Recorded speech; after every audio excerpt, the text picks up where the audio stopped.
Daniel Cara, né, coordenador da campanha nacional pelo direito à educação.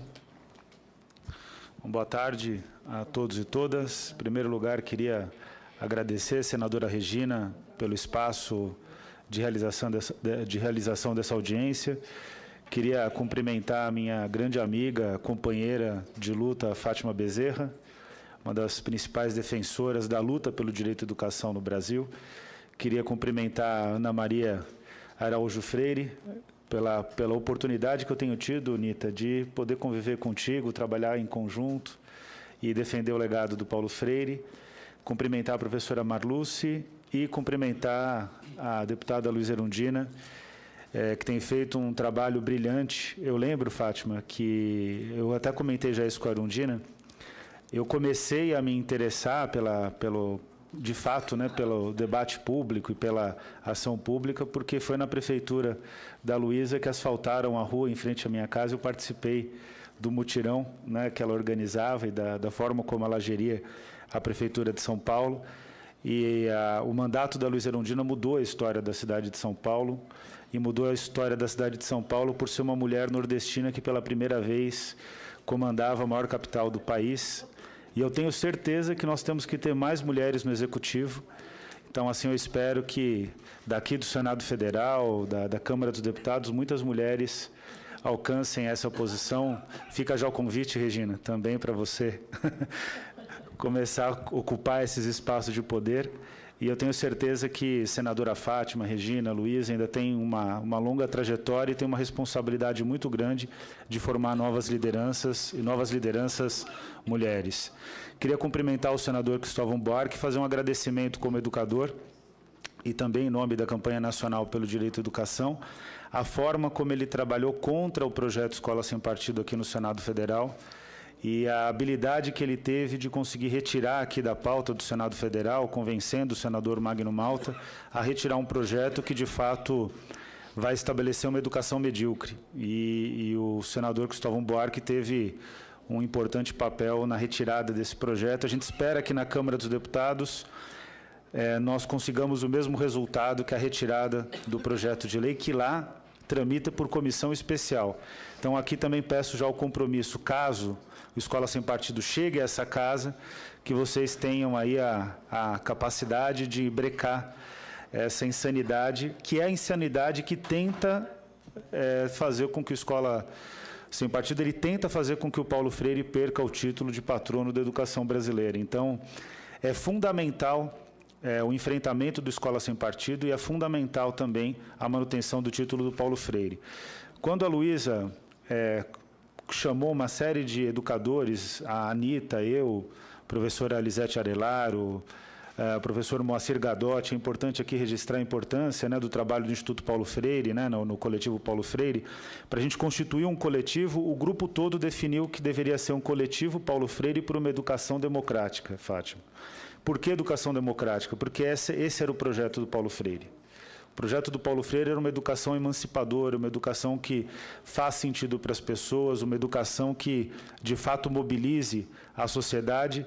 E, de forma muito impressionante, né, eu, a Muna, o Munazen, que está aqui presente, o Camilo Borges, nós começamos a articular a coleta de assinaturas. Em uma semana, nós coletamos mais de 1.000 assinaturas. Entre essas assinaturas de departamentos de universidades fora do Brasil. Então, eu quero deixar aqui registrado, até para ficar nos anais da casa, que um dos principais pesquisadores da educação mundial, que não pensa, e é importante frisar isso, não pensa como Paulo Freire, que é o professor Martim Carnoy, que o senador Cristóvão Buarque conhece. O Martim Carnoy, ele manda uma carta para a Anita Freire dizendo que ele não entendia o absurdo que o Brasil estava cometendo em retirar do principal educador da história do Brasil, na opinião dele, na opinião do Martim Carnoy, o principal educador do século XX e o principal educador do século XXI, tirar o título de patrono da educação brasileira, porque, assim como disse o senador Cristóvão Buarque, o Paulo Freire deveria ser o patrono da educação mundial, talvez junto com Comênios, junto com Vygotsky. Quer dizer, nós temos grandes educadores, mas certamente no panteão dos maiores o Paulo Freire está colocado. E esse trabalho do coletivo Paulo Freire, a Luísa, uma vez, numa ligação telefônica, falou que o Paulo Freire operava milagres, né? E esse trabalho do coletivo Paulo Freire, ele foi um trabalho tão prazeroso e fácil de desenvolver, que, de repente, setores muito opostos da sociedade começam a se reunir em torno do Paulo Freire, da defesa do título do Paulo Freire, e isso acontece por um motivo muito simples. O Paulo Freire, de fato, é um pensador que teve a capacidade de construir uma teoria que foi comprovada na prática. O Paulo Freire era um homem que tudo que pensava agia com base no seu pensamento. E tudo que agia refletia também na forma de pensamento, refazendo as suas decisões. E com isso ele construiu talvez a pedagogia mais poderosa, né, da história latino-americana, uma das mais poderosas do mundo. E eu fico muito decepcionado em ver que em alguns parlamentares, né, infelizmente, certamente não a maioria e uma clara minoria, absorvem essa ideia dessa absurda sugestão legislativa de retirar do Paulo Freire o título de patrono da educação brasileira, dizendo que o Paulo Freire é responsável pelo fracasso educacional brasileiro. E isso, infelizmente, aconteceu na imprensa. Depois eles se constrangeram, né? E aí eu vou dizer uma coisa aqui com todas as letras, como é bom ter parlamentares posicionados, porque uma posição da Luísa Erundina, uma posição da Regina, uma posição do Cristóvão Buarque, uma posição da Fátima Bezerra tem peso dentro dessa casa. E aí os senadores, os deputados que apoiaram essa ideia se constrangeram. Mas eu tive num debate, Fátima, e foi de repente discutida essa questão, que o Paulo Freire poderia ser o culpado por um fracasso da educação brasileira. E aí eu falei, olha, na história da pedagogia tem um tcheco, que é o Comênius, que é o pai da didática moderna, e ele faleceu em 1670. E tem muitas ideias do Comênius que ainda não foram implementadas. Ele não pode ser o responsável nem pelo fracasso, nem pelo sucesso da educação na Europa, porque ele é um pensador. O Einstein, por exemplo, ele supera a teoria do Newton e cria uma nova referência na física. Só que as escolas ainda não aprendem física conforme as ideias do Einstein. Seria muito produtivo, inclusive. Eu acho que seria uma grande reforma na educação e no ensino de física. Ou seja, os pensadores, eles criam referências. E a gente não pode abandonar as referências dos grandes pensadores. Nesse sentido, né, eu tive uma vez, já iniciando aqui o encerramento, para que a gente possa ouvir a Luísa, eu tive uma vez num debate em Bruxelas, na Internacional da Educação, para discutir soluções sobre a educação mundial. E estava lá os representantes da Finlândia, que é um país interessantíssimo, porque muitas vezes se fala da Finlândia sem se perceber que na Finlândia os sindicatos participam da gestão da educação, assim como acontece no Uruguai, que é o sistema de ensino que mais tem se desenvolvido na América Latina. E participam os pais com uma posição central na gestão educacional finlandesa. E aí eu, muito curioso, né, perguntei para a representante da Finlândia, primeiro, por que eles iam tão bem no PISA? E segundo, quem eram os autores que eles tratavam como autores referenciais? A primeira resposta dela foi que eles vão bem no PISA porque quem pode mais, pode menos. Eles não se baseiam nas avaliações em larga escala. Então, os resultados deles nas avaliações em larga escala é porque eles se preocupam em garantir uma educação para a qualidade. E o preceito fundamental da educação finlandesa é a educação para a felicidade do aluno, a felicidade em aprender. E aí eu falei, opa, felicidade em aprender, prazer em aprender e emancipação, que foi outra palavra que ela utilizou, eu conheço um autor que pensa dessa maneira. E a segunda resposta dela, ela falou, olha, eu não entendo por que um brasileiro me pergunta isso. Porque o sistema de ensino da Finlândia, a reforma da década de 70, é baseada em um autor, basicamente, referencial, que é o Paulo Freire. Ou seja, o país que tem a melhor qualidade da educação no mundo ocidental, eu não estou querendo comparar Brasil com Finlândia, eu não seria irresponsável de fazer esse tipo de comparação. São países muito distintos, nós temos uma outra trajetória. Mas o principal autor para os finlandeses é o Paulo Freire. E aí a gente tem que ouvir, por exemplo, no debate público, algumas pessoas que vão dizer que o Paulo Freire é responsável pelos problemas educacionais brasileiros. E só para contar a última história para encerrar, na Copa do Mundo de 2010, eu coordenei um projeto mundial, eu fazia parte da direção de um projeto mundial que chamava Um Gol Educação para Todos. Na época a Fátima se envolveu, a gente participou de diversas atividades. E nessa iniciativa do Um Gol Educação para Todos, que foi idealizada pelo Kailash Satyarthi, né, amigo meu, amigo do Cristóvão, da Fátima Bezerra, nós criamos uma mobilização na África do Sul e eu tive a fala na Fundação Mandela, junto à Graça Machel, viúva do Nelson Mandela, infelizmente também viúva do Samora Machel, libertador de Moçambique.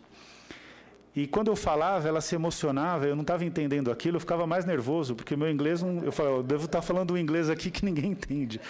E ela ia ficando emocionada. E aí, quando terminou a minha fala, ela falou, não, porque o verdadeiro Pelé brasileiro não é jogador de futebol, o verdadeiro Pelé, e ela é fã do Pelé, é o Paulo Freire. E aí ela chorava. Então, a Anitta está dizendo que ela conheceu o Paulo. E, no final, ela disse, o Mandela passou mais ou menos a uns 7 metros de distância de mim, assim, né? E a energia do Mandela era uma coisa que emanava, ele já estava muito doente. E ela falou assim, está vendo aquele grande líder mundial?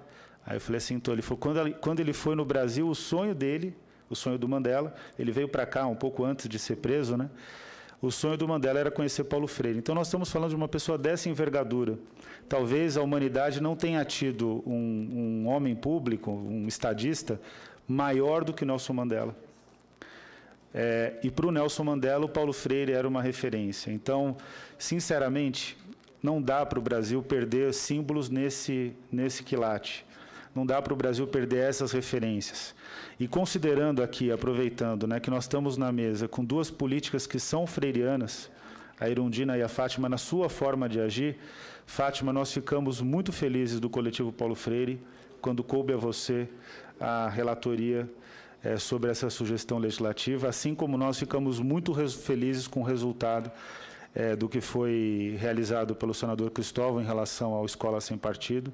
E nós acreditamos que dessa forma, né, com o projeto na sua mão, por toda a luta que você fez, porque eu lembro, Luísa, que a Fátima foi uma das mais vibrantes parlamentares do PT na defesa do Paulo Freire como patrono da educação.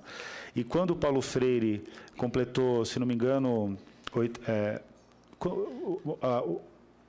uma data de aniversário da experiência de Angicos, 50 anos ou 40 anos, a Fátima organizou uma grande atividade em Angicos, infelizmente eu não pude ir, e ela não é que ela tinha uma paixão teórica por Paulo Freire, é que a prática política da Fátima Bezerra é pautada em Paulo Freire. Então, eu acredito que o projeto está em boas mãos, e essa liderança que a Luísa Erundina teve de mobilizar esse coletivo, de liderar esse coletivo, recebe na Fátima Bezerra uma grande parceira para que a gente enfrente essa luta e que, se possível, na semana que vem a gente finalize de vez a fatura e encerre essa sandice dessa sugestão legislativa que não pode mais prosperar. Então, Fátima, o poder agora está nas suas mãos. A gente conta, Regina, com a sua liderança para convencer seus pares na votação dessa sugestão legislativa, para que o Paulo Freire possa ser respeitado na grandeza que ele tem, na grandeza que ele é e naquilo que ele representa, não só para a educação, mas para o Brasil. Tirar do Paulo Freire o título de patrono da educação brasileira é, na verdade, um ataque, não só ao Paulo Freire, mas a todo cidadão brasileiro e a toda cidadã brasileira. Então, Fátima, bom trabalho, e eu peço aí, na liderança dos senadores, que a gente consiga encerrar essa questão. Muito obrigado. Muito bem. Obrigada, Daniel, pela mensagem aqui tão bonita, né?